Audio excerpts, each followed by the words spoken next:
Olha, tô de volta para fazer uma análise de uma minissérie que eu assisti esses dias, chamado Cassandra. Essa minissérie, ao contrário do que as pessoas têm feito, assim, de análise, mais analisando a parte tecnológica, nossa, né, como é que esse desenvolvimento, essa evolução da inteligência artificial com essa tecnologia, né, transformada em histórias de terror. Eu vou fazer uma análise completamente diferente, porque eu vou falar sobre relacionamento. Pois é, para mim, essa minissérie foi uma minissérie focada nas relações falidas, nas relações distanciadas ou nas relações que de alguma forma foram eh, impactadas por um trauma.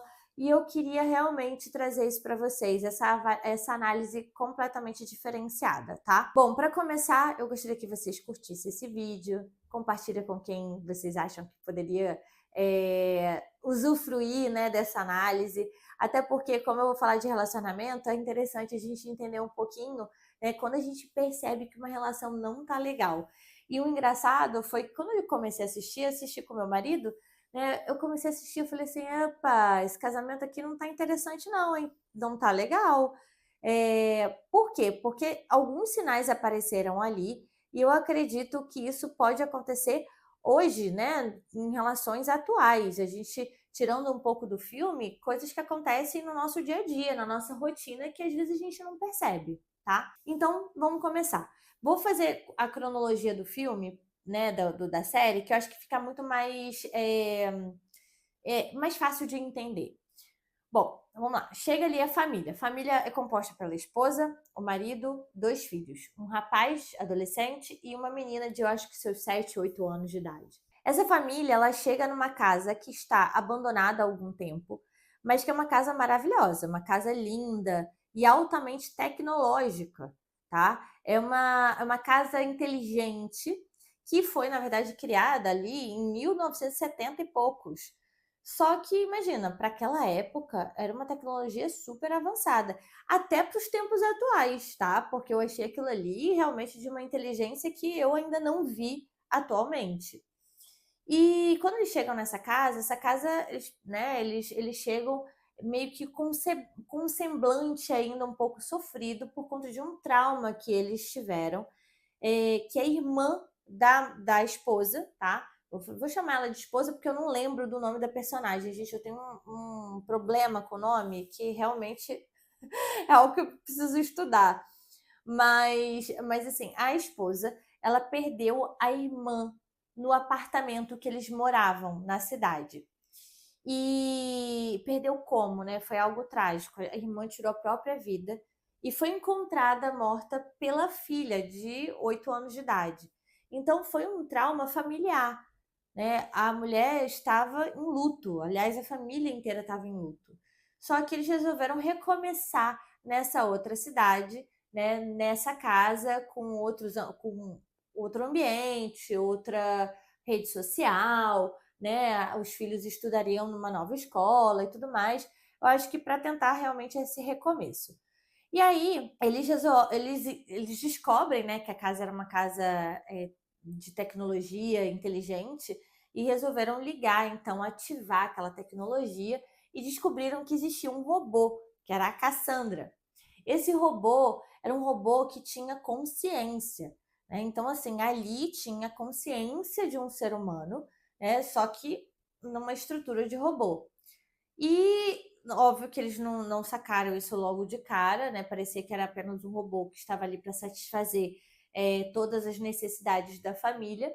E era um robô que fazia de tudo, né? Que cozinhava, que acendia as luzes, que travava as portas, que mexia nas tecnologias todas da casa. E assim, no início estava tudo ótimo, né? Tudo incrível, tranquilo. Só que coisas estranhas começaram a acontecer. E principalmente para a mulher, tá? Que na verdade a Cassandra, né? O objetivo da Cassandra, né, parecia realmente que era excluir a mulher daquela família e poder tomar conta ali do marido e dos filhos. E o que é interessante da gente perceber em termos de relacionamento, tá? Você vê que aquele casal é um casal que está desconectado. Eles falaram até numa cena do filme que eles estavam ali para se reconectar, para recomeçar e tudo mais. E realmente deu para perceber que eles não estavam conectados. Por quê? Tudo o que acontecia de diferente, que a mulher começou a perceber, né, a perceber que ela de alguma forma estava sendo boicotada pelo robô, ele não deu credibilidade à percepção dela. Ela relatou coisas que aconteceram estranhas e ele não deu credibilidade. Ele falou assim: ah, você deve estar cansada, ou então, ah, não deve ser bem assim. Por exemplo, a Cassandra trancou ela dentro da despensa e ela teve um ataque de pânico, porque ela estava no telefone, numa ligação, né, um pouco tempo antes, contando, inclusive, para uma amiga que ela não gostava quando a irmã, que havia falecido, trancava ela quando ela era pequena, trancava ela nos ambientes e ela começou a ter ataque de pânico. E aí, quando isso acontece, ela achou aquilo ali completamente estranho e falou pro marido: olha, isso aconteceu. E ela escutou a conversa que eu tive com a minha amiga. Então, tenho certeza que foi proposital. O marido não acreditou nela. Aí, só o fato do marido não acreditar no que a mulher diz já mostra que tem alguma coisa errada com aquele relacionamento. Porque, de alguma forma, ele não estava dando credibilidade à percepção da mulher. Gente, isso é muito sério. Porque quantas vezes a gente não vê dentro dos relacionamentos isso acontecer? A pessoa, né, começar a duvidar da própria percepção, não dar credibilidade a si mesma, porque alguém falou que aquilo ali é bobagem, que é besteira, que não é real, né? Ou tentar criar outras histórias para dizer que aquilo ali não é real, né? Tudo que ia acontecendo, todas as cenas que iam acontecendo estranhas, né, onde a gente via, né, totalmente ali o boicote, que a gente via que a Cassandra estava querendo realmente eliminar ela ali da família, é, ela não teve essa credibilidade pelo marido e, por consequência, também não teve muito pelos filhos, apesar de que os filhos eles ficaram antenados muito mais cedo do que o próprio marido, porque eles entenderam que tinha algo errado, né, em determinadas situações. Então, o que aconteceu? A Cassandra, robô, começou a manipular, né, o marido e os filhos contra a mulher. Então, e começou a manipular como? Agradando demais, né, esses filhos, esse marido, fazendo com que eles ganhassem confiança dela, enquanto colocava ali a mulher como alguém que estava cheia de paranoia, né, que não estava bem mentalmente, que estava com insanidade mental. Agora vamos partir para o momento lá de trás, de 1970 e poucos, para explicar um pouco a história da Cassandra. Esse momento para mim me chamou também muita atenção. Por quê? A Cassandra, antes de ser robô, né, ela era ali uma componente, né, a mulher dentro de uma família onde o marido era um marido ausente, um pai ausente. Eles tiveram o primeiro filho, que é um filho que ela cuida com muito zelo. Você vê que ela tem sim uma empatia, um cuidado, um zelo com o filho, que você vê que ela tem um carinho maternal, tá? Só que as coisas foram se desenvolvendo, desenrolando de um jeito que eu comecei a falar assim, gente, essa mulher não tem caráter. Ela tem traços narcísicos muito fortes. Apesar dela amar o filho, né, e de alguma forma tentar suprir as necessidades emocionais dele por conta desse pai que era ausente, que só trabalhava, né? Ele era dono de uma empresa de tecnologia, né? A empresa que criou todo esse sistema inteligente. E ele quase não estava em casa, ele não era um pai atencioso, tá? E além disso, ainda tinha um caso extraconjugal com uma amiga dela, né? Então, para você ver como a história aí já começa toda errada. Só que, assim, tem um recorte aí dessa história que me chamou muita atenção. Que o filho, né, ele não gostava de jogar futebol. E ele dizia isso. Enquanto o pai dele resolveu ele, como é que diz, patrocinar o time de futebol da escola e fazer questão que o filho gostasse de futebol, ou seja, não respeitava as diferenças, não respeitava o que o filho gostava de verdade. O filho não gostava, ele jogava futebol sem querer, ele não era bom, e ainda sofria bullying dentro do time. Até que ele sofreu um bullying muito pesado. Ele chegou em casa um dia todo machucado por conta de três alunos ali, né, jogadores do time, que, né, prometeram, inclusive, continuar fazendo esses abusos. Só que a mãe, quando viu o filho chegar todo machucado, ao invés de levar ele na polícia para, de fato, proteger aquele filho, ela pede para o filho, então, não contar nada para ninguém. Por quê? Porque a imagem da família, né, a imagem era muito mais importante do que a segurança do próprio filho. Ela não queria chamar atenção, não queria que ninguém soubesse o que havia acontecido dentro da família dela. Então fala para ele assim: não, o machucado vai embora daqui a pouco, você vai ver, é melhor não contar nada, é melhor não levar isso para a polícia. E prometeu para o filho que ia dar um jeito de tirar ele do futebol. Mas, né, o filho começa a cair o rendimento dele na escola, ele começa a ficar mais isolado, né, do que antes. E você via nitidamente que ele não estava feliz. Até que um dia, ele num ato insano, né, até de autoproteção, eu falo que esse comportamento é um comportamento passional, ele foi lá, pegou a arma do pai e atirou nesses 3 rapazes. Quando ele fez isso, né, ele chegou em casa e falou: mãe, resolvi o meu problema. Agora eles não vão mais me azucrinar. Só que ele chega tremendo, né, todo ensanguentado. A mãe imediatamente encoberta essa situação. Então ela vai lá, se livra da arma, se livra das roupas dele, manda ele tomar banho, tirar todos os vestígios. Ela foi até o local dos assassinatos, né, e limpou todos, tirou todas as balas para a polícia não descobrir de onde tinha sido a arma e, e simplesmente manteve segredo em relação a isso. Aquele momento também era um bom momento dela educar o filho, né? Porque por mais que a pessoa esteja sofrendo, né, tirar a vida de uma pessoa, né, tirar a vida de alguém, não pode ser justificativa, né, para isso. Então, até que ponto ela não estava ali criando um ambiente narcísico, né, um ambiente narcisista? Até que ponto ela não estava ali reforçando um comportamento ruim? Apesar da gente ver que ele não parece ser um mau caráter, né, que foi uma atitude impulsiva, emocional.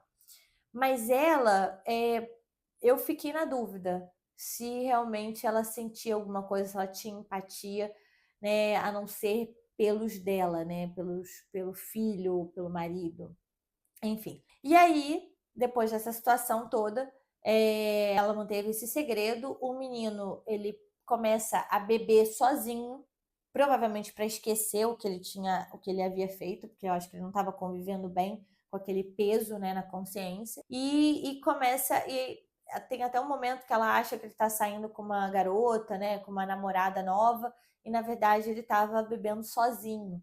Então você vê ali que era um menino totalmente com falta de carinho, né, afetivo do pai, uma educação totalmente instável da mãe.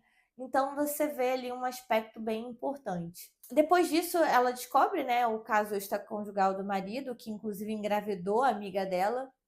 Eu acho que não tem nada pior do que toda uma situação assim caótica. Só que esse cara, ele trabalhava numa empresa de tecnologia e ele estava fazendo diversos experimentos, onde ele tentava tirar de alguma forma todos as informações do cérebro de um animal para colocar num robô. E ele estava testando isso, ele gostaria de testar num ser humano, né? Que a ideia era tirar a consciência, fazer com que a pessoa vivesse para sempre, mesmo que não fosse no corpo físico, mas num corpo de um robô, né? Numa outra estrutura, só que vivesse para sempre. Ela descobriu um câncer depois, né, de ter tido uma gravidez em que ele resolveu testar um aparelho de ultrassom totalmente radioativo nela, só que ela não sabia. quando ele fez esse teste que ele queria ver o sexo do bebê, ele simplesmente não só gerou um problema no bebê, como também gerou um grande problema nela, que ela adquiriu um câncer que já estava generalizado quando ela descobriu por conta dessa radioatividade. E aí também é mais uma história, né, que ela acabou tendo essa bebê num parto prematuro. A bebê nasceu totalmente deformada, e esse problema foi por conta da radioatividade. E o marido resolve, então, que vai esconder essa filha. Não vamos manter ela aqui escondida pelo próprio bem dela.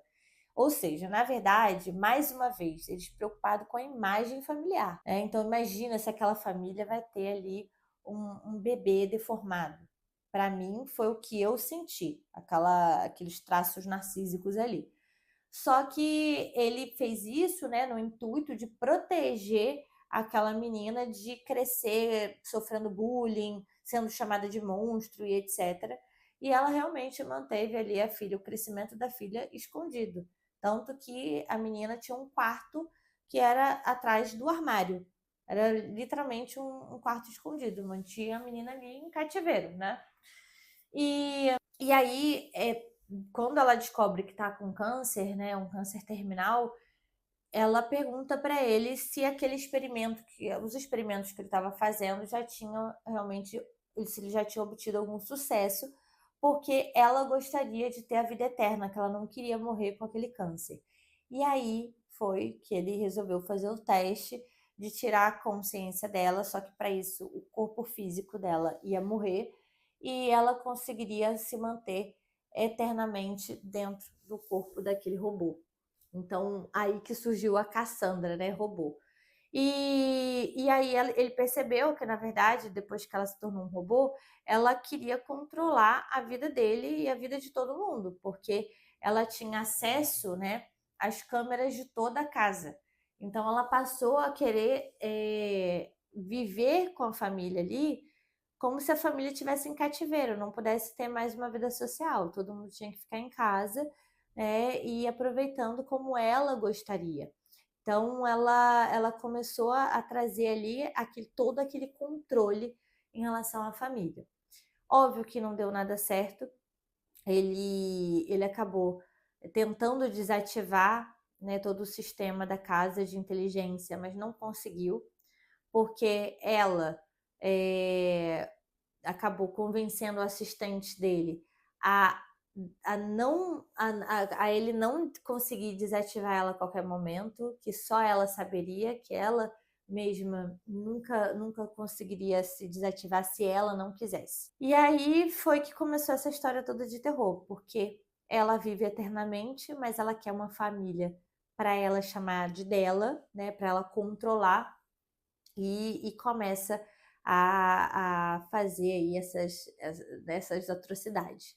Então a gente já viu ali que essa família é totalmente desestruturada. Agora, vamos analisar o casamento da família que está morando lá atualmente, tá?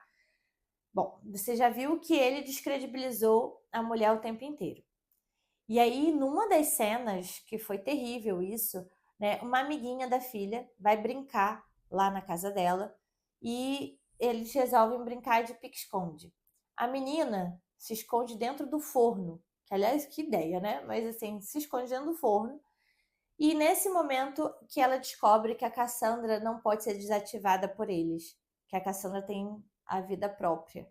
E aí ela liga o forno, trava o forno e a mulher não consegue abrir de jeito nenhum. E o forno só abre quando a filha vem de longe, que estava escondida, e abre o forno. Ou seja, para mostrar que quem estava com problema de cabeça era a mulher. Como assim ela não estava conseguindo abrir o forno, que a filha foi lá e conseguiu abrir? E foi depois desse episódio, né, que a amiga da filha ficou toda queimada, teve queimadura de 2º grau, que ela resolve se internar.